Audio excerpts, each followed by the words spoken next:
When talking about the saint, we think about like Saint Paul, Saint John, Saint James, the apostle, the disciple, and all the ancient men and women. We thought about Saint John Paul II like a great person, Saint Teresa of Calcutta, all the great men and women, people with great virtues, who have done great things. But we forgot that the minority of them, majority of them, come from us. They were sitting here. Since I came here, I have seen many of them because I did their funeral. I preached on their life. I heard their story. I have a story about women who always want everyone who came to visit her house to return as her children. I heard a story about women who never returned an envelope that was sent to her house asking for a charitable donation without some money. I heard a story about men who had never met strangers. I heard a story about a brother who always put himself after all of his siblings. I have heard so many stories about the people, the ordinary people, who have been with us, and their names over there.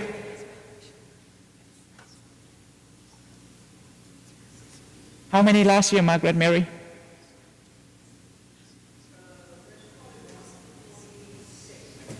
$46 right now, right? And last year we have 50 something. Last year we have about 50 something people. I have heard and I have seen, but you have lived with them.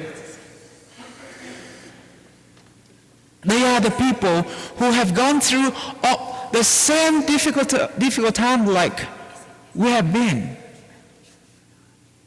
Have you ever been misunderstood? Have you? You have, right? Have you ever felt being treated unfair, unjust?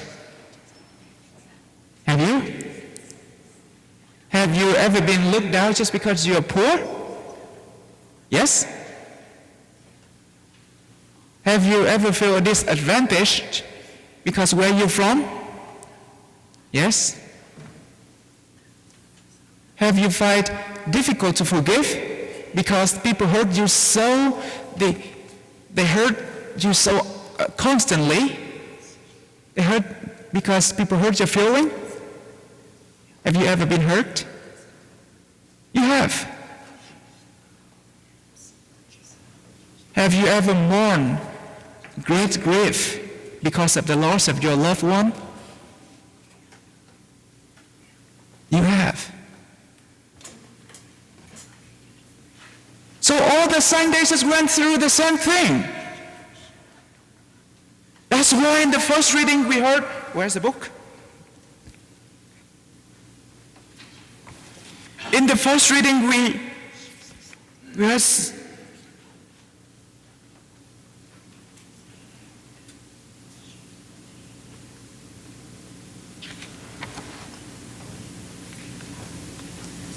all the saints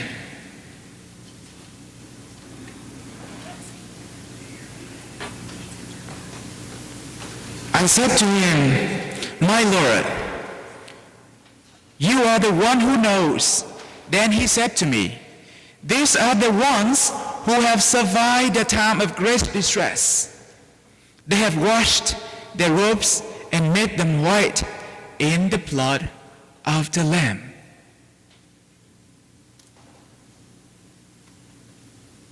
10 years, 20 years, 50 years, 100 years from now, your name will be written on the list of the people who have gone through great distress, time of distress and trial, who have washed your robes in the blood of the Lamb.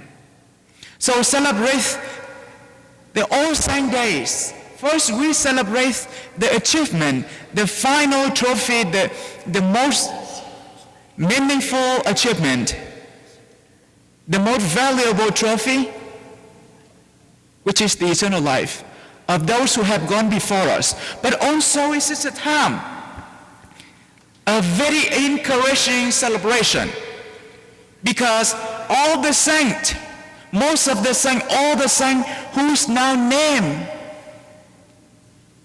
with the list of the angels, they have gone through the same thing that we are going through right now. It means become a saint. It's doable, right? Is it doable? Just because they went through the same thing as we are going through right now. It means become a saint. It's doable. It's not something that idealistic. No, something very realistic. Something that doable. How? By each and every day. Sorry, Margaret, Mary, you have to listen to this homily again. Each and every day, when we wake up, and then we encounter the unwanted thing, facing unwanted moment, just ask God one question. God, what is the grace that you want to grant me in these circumstances? What is the lesson that you want to teach me in this difficult moment? If we can remind ourselves with those questions, I believe one day, hopefully I can make it there and I can see you, all of you again. I can say, hey, I know you. You look familiar. Yes, Father? No, you may not call me Father like when we are there anymore. But you say, yes, we have people from St. Joe. And I'm going to tell you, I'm the handsome priest who was with you from 2018, 2019, and maybe 2020.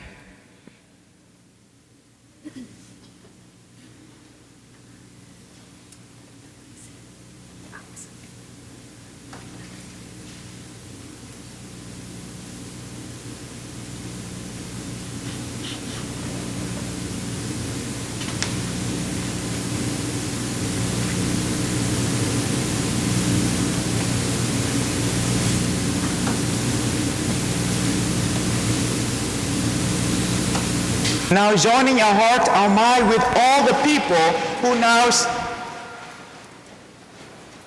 is sitting in front of God, who is now with God. We profess our one faith.